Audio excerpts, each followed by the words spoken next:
Hey guys, कैसे हैं आप लोग। मैं सीए विकास शर्मा आपका फिर से एक बार स्वागत करता हूं मेरे इस यूट्यूब चैनल सीए विकास शर्मा पर। दोस्तों, अगर आप रेस्टोरेंट्स हैं या आप रेस्टोरेंट सर्विसेज में डील करते हैं और आप अपने रेस्टोरेंट आइटम्स की फूड्स की सेल करते हैं थ्रू स्विगी और जोमेटो, तो आज की वीडियो आपके लिए बहुत इंपॉर्टेंट होने वाली है। आप सभी लोगों को मालूम होगा, रिसेंटली जीएसटी डिपार्टमेंट की तरफ से एक नोटिफिकेशन इशू की गई थी जिसमें बोला गया था कि जितने भी रेस्टोरेंट्स सर्विस प्रोवाइडर हैं और अपने प्रोडक्ट्स की फूड की सेल कर रहे हैं through Swiggy and Zomato, then उनको जीएसटी पे नहीं करना है, क्योंकि अब इस सर्विस को भी आरसीएम की कैटेगरी में डाल दिया गया है। इसका मतलब वो सभी रेस्टोरेंट्स जो अपनी प्रोडक्ट्स की सेल कर रहे हैं, अपने खाने की सेल कर रहे हैं थ्रू स्विगी एंड जोमेटो, तो अब यहां पर जो जीएसटी कलेक्ट करने की लाइबिलिटी आ गई है वो ई कॉमर्स ऑपरेटर पर, मतलब स्विगी और जोमेटो पर आ गई है। रेस्टोरेंट्स को अब यहां पर जीएसटी कलेक्ट नहीं करना है। अगर आपको इससे रिलेटेड और इन्फॉर्मेशन चाहिए तो मैं इस पर एक ऑलरेडी वीडियो बना चुका हूं जो कि मेरे इस यूट्यूब चैनल पर अवेलेबल है। मैं उसका लिंक आपको आई बटन में दे दूंगा, आप उसे वहां से जाके देख सकते हैं। तो आज की इस वीडियो में मैं आपको इसी से रिलेटेड आगे की कुछ बातें बताने वाला हूं, क्योंकि मेरे पास काफी सारी रिक्वेस्ट आ रही हैं इस बात को लेकर कि सर, अब जब ई कॉमर्स ऑपरेटर द्वारा यहां पर जीएसटी कलेक्ट एंड पे किया जाएगा तो रेस्टोरेंट अपनी जीएसटी की रिटर्न कैसे भरेंगे। देखिए, यहां पर मैंने आपको कई सारी बातें बताई थी कि अगर आप रेस्टोरेंट हैं जहां पर आप अपना डाइन इन सर्विसेज भी देते हैं और आप स्विगी जोमेटो पर भी सेल करते हैं, तो केवल वही वाली सेल जो आप स्विगी एंड जोमेटो के थ्रू बेच रहे हैं या कर रहे हैं, वहीं पर केवल स्विगी एंड जोमेटो आपसे जीएसटी कलेक्ट नहीं करेंगे। अब वो कस्टमर से सीधा कलेक्ट करके गवर्नमेंट को पे कर देंगे। लेकिन जो सर्विसेज आप डाइन इन में दे रहे हैं उस पर आपको जीएसटी पे करना पड़ेगा। तो यहां पर मेरे पास ये रिक्वेस्ट भी आई कि जब कोई भी सेल की जा रही है bye the restaurant through e commerce operator like Swiggy and Zomato, तो उसको जीएसटी रिटर्न में किस तरह से रिपोर्ट करना है। अब यहां पर रेस्टोरेंट अपनी जीएसटी रिटर्न कैसे फाइल करेगा।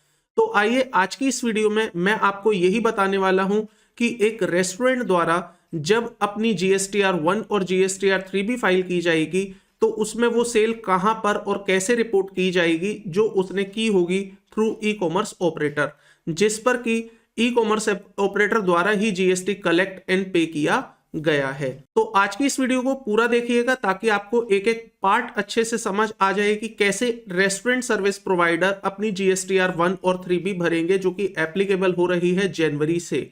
तो अब आपको मालूम होगा, आप जनवरी की जीएसटीआर 3 भी और 1 भरने जा रहे हैं, ड्यू डेट आने ही वाली है। तो ऐसे में आप इन रिटर्न्स को कैसे भरेंगे, ये सारी बातें आज की इस वीडियो में मैं आपको बताने वाला हूं। लेकिन आगे बढ़ने से पहले मैं बस आपसे एक छोटी सी रिक्वेस्ट करना चाहूंगा। अगर आप मेरे इस चैनल पर नए हैं और आपने ये चैनल अभी तक सब्सक्राइब नहीं किया है तो प्लीज इसको जल्दी से सब्सक्राइब कर लीजिएगा, साथ में बेल आइकन को भी प्रेस कर दीजिएगा ताकि आपको मेरे द्वारा लाई गई लेटेस्ट वीडियोस की नोटिफिकेशंस मिलती रहे।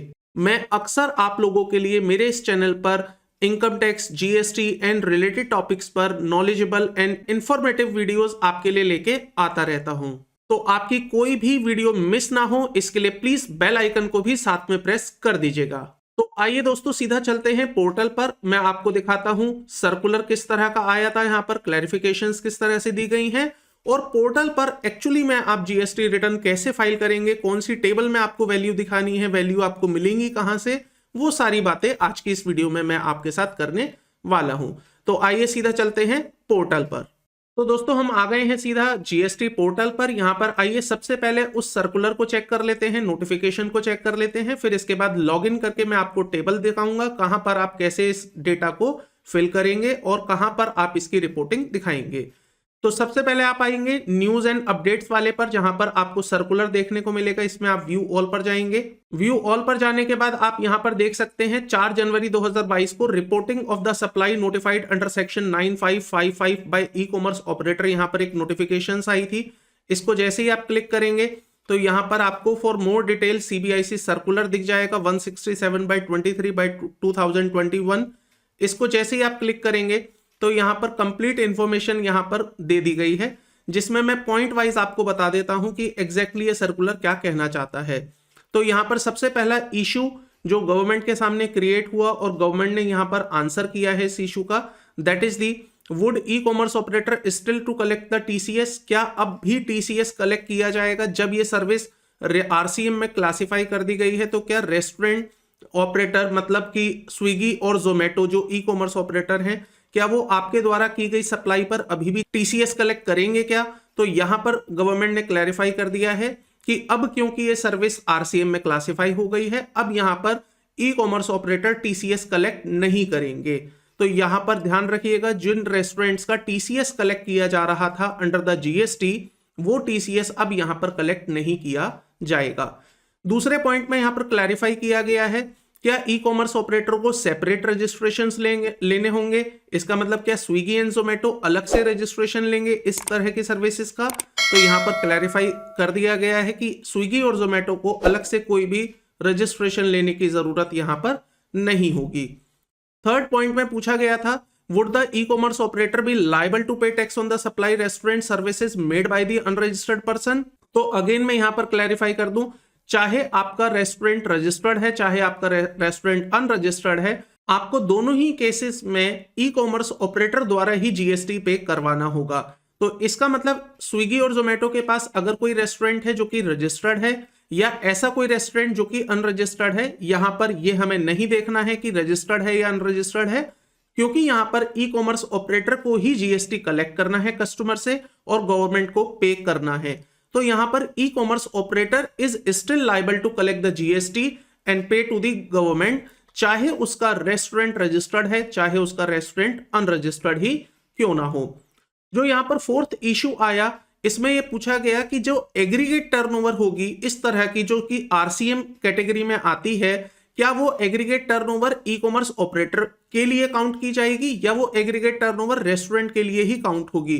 तो यहां पर भी क्लैरिफाई कर दिया गया है कि कोई भी सेल अगर की जा रही है बाय द रेस्टोरेंट तो वो रेस्टोरेंट की ही एग्रीगेट टर्नओवर में काउंट की जाएगी, वो सेल स्विगी और जोमेटो की सेल नहीं मानी जाएगी। स्विगी और जोमेटो तो केवल एक एग्रीगेटर हैं, केवल एक ई कॉमर्स ऑपरेटर हैं जो वहां पर जीएसटी कलेक्ट एंड पे कर रहे हैं, but still that turnover will be counted as an aggregate turnover of the restaurant only. पांचवें नंबर पर जो यहां पर एक क्वेश्चन आया, that is the can the supply of the restaurant service made through e-commerce operator to be recorded as an inward supply of the e-commerce operator that is liable to RCM? The answer is no. Department ने यहां पर clarify कर दिया है कि ये जो RCM की सेल है ये ई कॉमर्स ऑपरेटर के लिए इनवर्ड सप्लाई नहीं है, क्योंकि यहां पर आपसे ई कॉमर्स ऑपरेटर कुछ खरीद नहीं रहा है, वो तो केवल एग्रीगेटर के नाते आपका जीएसटी कस्टमर से कलेक्ट करके गवर्नमेंट को पे कर रहा है। तो यहां पर ये इनवर्ड सप्लाई उसके लिए नहीं बनने वाली है। इसके बाद जो इशू आया यहां पर, क्या स्विगी एंड जोमेटो को यहां पर किसी तरह का आईटीसी मिल जाएगा? तो डिपार्टमेंट ने इस बात को भी क्लैरिफाई कर दिया है कि स्विगी एंड जोमेटो को यहां पर किसी भी तरह का आईटीसी अवेलेबल नहीं होगा। तो यहां पर सिंपली क्या होगा, सर्विस प्रोवाइडर जो होगा वो जीएसटी कलेक्ट कर रहा है और गवर्नमेंट को पे कर रहा है, उसके लिए कोई आईटीसी यहां पर नहीं बनने वाला है। आइएगा इसके बाद बात कर लेते हैं पॉइंट नंबर 7। यहां पर एक इशू अराइज और किया गया, can e commerce operator utilize the ITC credit to pay tax with respect to restaurant service? क्या यहां पर स्विगी एंड जोमेटो द्वारा जो जीएसटी कलेक्ट किया गया है और गवर्नमेंट को पे किया गया है, क्या वो इसका आईटीसी ले सकते हैं? The again answer is no. यहां पर स्विगी एंड जोमेटो उसका आईटीसी नहीं ले सकते हैं, क्योंकि यहां पर उनके लिए कोई भी किसी भी तरह की ये इनपुट सर्विस या इनपुट गुड्स नहीं है, वो तो केवल एग्रीगेटर होने के नाते जीएसटी कस्टमर से कलेक्ट करके सरकार तक पहुंचा रहे हैं। पॉइंट नंबर 8 में सरकार से पूछा गया, क्या यहां पर सप्लाई ऑफ गुड्स और service other than the restaurant service through e commerce operator B tax at 5% without ITC? तो यहां पर जो कंसर्न पूछा गया सरकार से वो ये था कि क्या ई कॉमर्स ऑपरेटर द्वारा जो रेस्टोरेंट सर्विसेज दी जा रही हैं वहां पर जीएसटी का रेट 5% ही रहेगा या कुछ और रहेगा? तो यहां पर गवर्नमेंट ने क्लैरिफाई किया है कि जिन सर्विसेज को सेक्शन 9(5) में क्लासिफाई किया गया है वहां पर जीएसटी का रेट 5% रहेगा, लेकिन ऐसी कोई सर्विसेज जो कि 9(5) में क्लासिफाई नहीं की गई हैं उसे हम नॉर्मल सर्विस मानते हुए आरसीएम के दायरे में नहीं लेके आ रहे हैं, वहां पर जीएसटी का रेट एज एप्लीकेबल जो भी उसका परसेंटेज रहेगा वो रहेगा।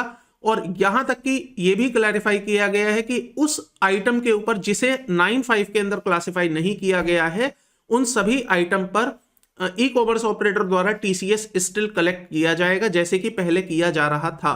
तो नटशेल में मैं कह सकता हूं कि जो भी सप्लाई 9(5) के अंदर कवर हो गई हैं, that is the restaurant supply, उन सभी को तो नॉर्मल तरीके से आरसीएम में ले जाया गया है और बाकी जितनी भी सप्लाई रह गई हैं वो जैसे पहले चल रही थी जिस पर टीसीएस कलेक्ट होता था, रेस्टोरेंट जीएसटी पे किया करता था, वैसे ही चलेंगी। यहां पर एक सवाल और पूछा गया सरकार से पॉइंट नंबर 9 में, जिसमें गवर्नमेंट ने क्लैरिफाई किया कि अगर कोई रेस्टोरेंट है जो ई कॉमर्स ऑपरेटर के थ्रू अपनी रेस्टोरेंट सर्विस प्रोवाइड करता है as well as other services भी प्रोवाइड करता है, तो यहां पर सेपरेट इनवॉइस इशू किए जाएंगे by the restaurant e commerce operator to the restaurant. एक ऐसी सर्विस जो कि 9(5) में कवर है और एक ऐसी सर्विस जो कि 9(5) में कवर नहीं है।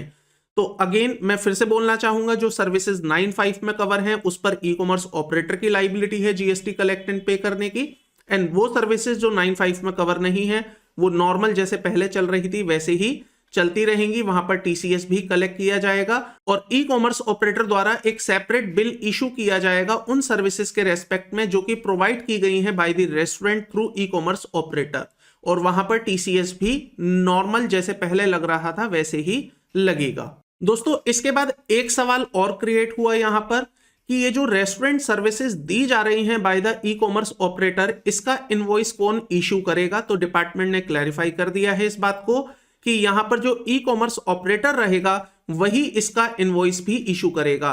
So the invoices in respect of restaurant service supplied through e commerce operator under 9(5) will be issued by the e commerce operator. ये इनवॉइस रेस्टोरेंट द्वारा इशू नहीं किया जाएगा। आइएगा अब एक लास्ट वाले पार्ट पर बात करता हूं जो कि आपका मोस्ट अवेटेड पार्ट है और आप सभी लोगों की यहां पर क्वेरीज आई हैं, that is the clarification may be issued in regard to reporting of the restaurant services value and the tax liability in the GST return। तो आज की इस वीडियो में मैं GSTR1 एंड GSTR3 दोनों के बारे में आपको बताने वाला हूं कि कैसे यहां पर आप इसकी रिपोर्टिंग करेंगे। तो यहां पर सबसे पहले मैं आपको बता दूं, जितनी भी सर्विसेज 9(5) के अंदर क्लासिफाई कर दी गई हैं, नोटिफाई कर दी गई हैं, तो उन सर्विसेज के रेस्पेक्ट में ई कॉमर्स ऑपरेटर अभी जीएसटी कलेक्ट कर रहे हैं और पे कर रहे हैं। तो ये जो लाइबिलिटी पे की जाएगी by the e commerce operator ही पे की जाएगी। इसका मतलब स्विगी एंड जोमेटो अपनी GSTR3B में इस लाइबिलिटी को रिपोर्ट करेंगे और गवर्नमेंट को पे करेंगे। आपको ये लाइबिलिटी अपनी GSTR3B में दिखाने की जरूरत नहीं है, क्योंकि अगर आप इस लाइबिलिटी को रिपोर्ट करते हैं तो इसका मतलब इस लाइबिलिटी को आप पे कर रहे हैं। तो सबसे पहले एक बात ये समझ लीजिएगा, आपको अपनी GSTR3B में लाइबिलिटी डिक्लेयर नहीं करनी है उन सर्विसेज के रेस्पेक्ट में जो आपने सेक्शन 9(5) के तहत ई कॉमर्स ऑपरेटर के थ्रू प्रोवाइड की होंगी। लेकिन हाँ, अगर आपका रेस्टोरेंट डाइन इन सर्विसेज पर भी काम करता है तो आपको वो वाली लाइबिलिटी अपनी GSTR3B में डिक्लेयर करनी है और उस पर आपको जीएसटी सरकार को पे करना है अपनी GSTR3B के थ्रू। तो वो सर्विसेज जो आप स्विगी एंड जोमेटो के थ्रू प्रोवाइड कर रहे हैं वहां पर आपकी कोई भी जीएसटी लाइबिलिटी नहीं आने वाली है। तो यहां पर आगे सरकार ने बताया है, द ई कॉमर्स ऑपरेटर में on the service notified as under section 9(5) including the restaurant services provided by e commerce operator may continue to pay GST by furnishing the detail in the 3B reporting them as a outward supply for the time being। तो अभी के लिए जब तक कोई नई update ना आ जाए, ई कॉमर्स ऑपरेटर ही उसे अपनी लाइबिलिटी दिखाते हुए GSTR3B में उसको पे करेगा। अब यहां पर एक बात और बोली गई है, बिसाइड ई कॉमर्स ऑपरेटर में also for the time being furnish the detail of such supply of restaurant service under section 9(5) in the table 7A1 or table 4A of the GSTR1 as the case may be for the accounting purpose। तो वो उसे अपनी table 4A में और table 7A1 of the GSTR1 में दिखा सकता है। आइएगा अब मैं आपके साथ बात करता हूं आप लोगों के लिए जो कि आपका मोस्ट अवेटेड एरिया है। यहां पर आप लोगों के क्वेश्चन थे कि रेस्टोरेंट इसे अपनी जीएसटी रिटर्न में कैसे दिखाएगा। तो देखिए यहां पर सरकार ने क्लैरिफाई किया है रजिस्टर्ड पर्संस के रेस्पेक्ट में। यहां गवर्नमेंट ने लिखा है, registered person supplying restaurant services through e commerce operator under section 9(5) will report such supply of restaurant made through e-commerce operator in the table 8 of the GSTR1 and table 3.1C of the GSTR3B for the time being। तो जब तक कि कोई नई clarification, नई notification नहीं आ जाती है, रेस्टोरेंट अपनी जीएसटीआर 1 की टेबल नंबर 8 में इस सप्लाई को रिपोर्ट करेंगे और जीएसटीआर 3B की टेबल नंबर 3.1C में इस सप्लाई को रिफ्लेक्ट करेंगे। तो आइए अब पोर्टल पर चलते हैं और देखते हैं कैसे ये रिपोर्टिंग आप वहां पर करेंगे और आपको ये वैल्यू कैसे मिलेगी। तो देखिएगा दोस्तों, जब भी आप जीएसटी पोर्टल पर आते हैं आपको मालूम होगा कि आपने कितनी सेल स्विगी एंड जोमेटो के थ्रू की है। इसकी रिपोर्टिंग आपको स्विगी एंड जोमेटो से भी मिल जाती है और अगर आपने अपनी अकाउंटिंग मेंटेन की है तो आप वहां से भी इस इंफॉर्मेशन को निकाल सकते हैं। तो जितनी भी सप्लाई आपने स्विगी एंड जोमेटो के थ्रू की है, जिसको कि रेस्टोरेंट सर्विसेज की कैटेगरी में डाला गया है, जिसके ऊपर सेक्शन 95 एप्लीकेबल हुआ है, तो उसको आप कैसे रिपोर्ट करेंगे, ये प्रोसेस मैं आपको सीधा लाइव लॉगिन करके दिखाऊंगा कि आपको ये रिपोर्टिंग कहां पर और कैसे कैसे दिखानी है। तो आइए सबसे पहले लॉगिन कर लेते हैं यहां पर, फिर उसके बाद टेबल्स में एनालिसिस करते हैं कि कहां पर आप इस डेटा को मेंशन करेंगे। तो देखिएगा दोस्तों, यहां पर मैंने कर लिया है लॉगिन। लॉगिन करने के बाद आप सिंपली जाएंगे services, returns, return dashboard. Return dashboard में आने के बाद आपको सेलेक्ट करना है यहां पर जनवरी का जीएसटीआर 1। जीएसटीआर 1 जैसे ही आप सेलेक्ट करेंगे तो यहां पर आपको कहीं पर भी कोई इंफॉर्मेशन नहीं डालनी है, आपको सीधा जाना है टेबल नंबर 8 पर। टेबल नंबर 8 में यहां पर लिखा गया है नील, रेटेड, एग्जेम्प्टेड और नॉन जीएसटी सप्लाई। तो क्योंकि यहां पर रेस्टोरेंट के लिए इसका जीएसटी खत्म कर दिया गया है, रादर ई कॉमर्स ऑपरेटर के ऊपर लाइबिलिटी डाल दी गई है, तो अब ऐसे में वो सप्लाई जो आपने ई कॉमर्स ऑपरेटर के थ्रू की होगी, जैसे कि स्विगी एंड जोमेटो के साथ की होगी, तो वो सप्लाई आपके लिए एक तरह से नील रेटेड बन गई है। तो अब यहां पर आपको नील रेटेड सप्लाई के अंदर interstate, intrastate, interstate supply to registered और अनरजिस्टर्ड, ये वाली सारी चीजें आपको यहां पर मेंशन करनी है।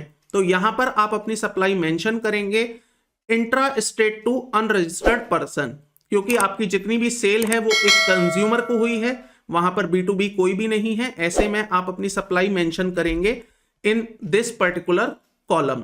तो यहां पर आप अपनी सारी सप्लाई मेंशन करेंगे जो कि आपने की होगी थ्रू स्विगी और जोमेटो।